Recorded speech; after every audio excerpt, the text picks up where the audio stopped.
సీతాపురం అనే గ్రామం. ఆ గ్రామంలో బ్రాహ్మణ అగ్రహారం. ఆ అగ్రహారంలో వేద పండితులు ఉండేవారు.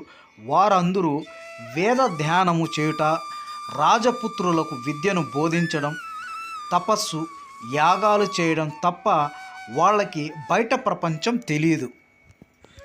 స్వర్గం నుంచి దేవకన్యలు భూలోక అందచందాలను చూడాలనుకొని ఆకాశ మార్గం వెళ్తూ ఉంటారు. వాళ్ళకి మునుల ఆశ్రయం చాలా అందంగా కనిపిస్తుంది. కొంతమంది మునులు యాగాలు కూడా చేస్తూ ఉంటారు. దేవత కాంతులు హఠాత్తుగా ముని ఆశ్రమంలోకి వెళ్తారు.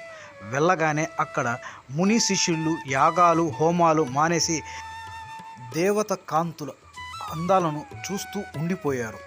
అక్కడున్న గురువుగారు సోమయాజులకి దేవత కాంతుల మీద ఆగ్రహం వచ్చింది.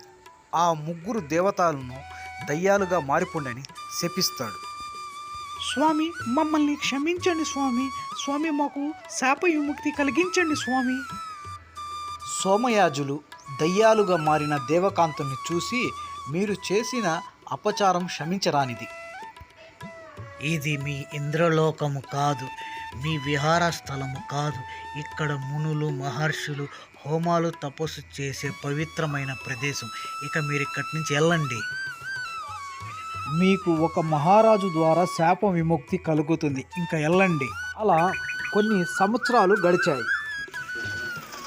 ఒకరోజు ఆ దేశపు రాజు అడవికి వేటకు వచ్చాడు. బాగా అలిసిపోయి ఆయన దయ్యాలు సమీపంలో ఉన్న చెట్టు కింద నిద్రించాడు.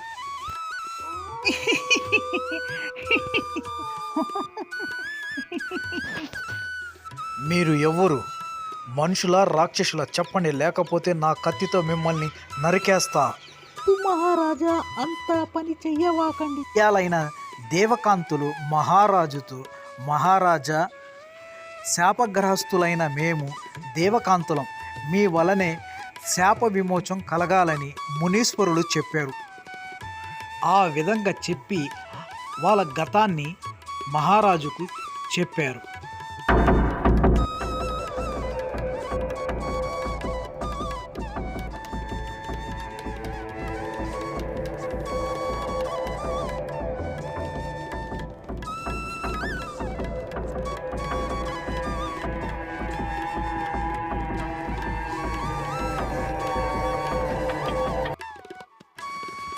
అదంతా విన్న మహారాజు దేవకాంతులతో ఇలా అన్నాడు. ఇప్పుడు నేనేం చెయ్యాలని ప్రశ్నించాడు.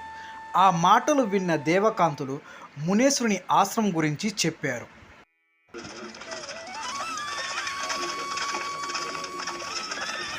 మహారాజు అక్కడి నుంచి బయలుదేరి మునీశ్వరులు ఆశ్రమానికి వెళ్ళారు.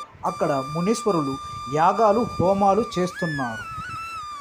వాళ్ళ హోమాలకు భంగం కలగకుండా మహారాజు ఒక చెట్టు కింద కూర్చొని చూస్తూ ఉన్నాడు.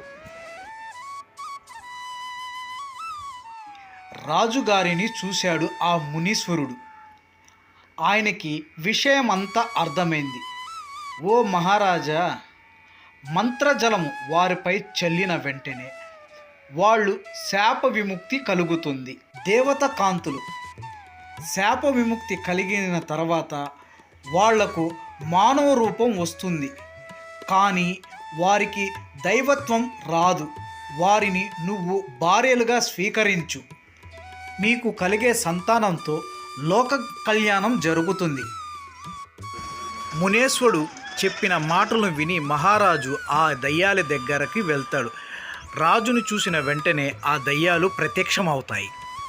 మునేశ్వరుడు చెప్పిన మంత్రాన్ని, ఆ మంత్రజలాన్ని వాళ్ళ మీద చల్లతాడు మహారాజు. ఆ మంత్రజలాన్ని చల్లగానే వెంటనే వాళ్ళు మానవ రూపంలోకి వచ్చారు.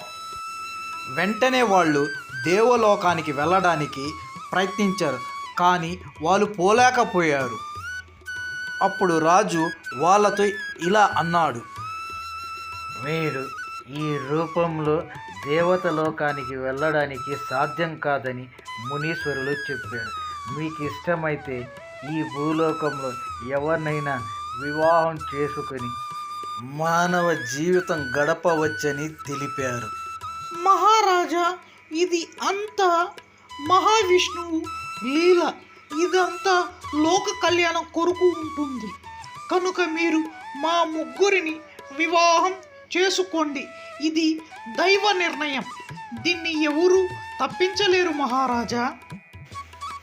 ఆ దేవత కాంతులను మహారాజు తన వెంట తన రాజ్యానికి తీసుకెళ్ళాడు.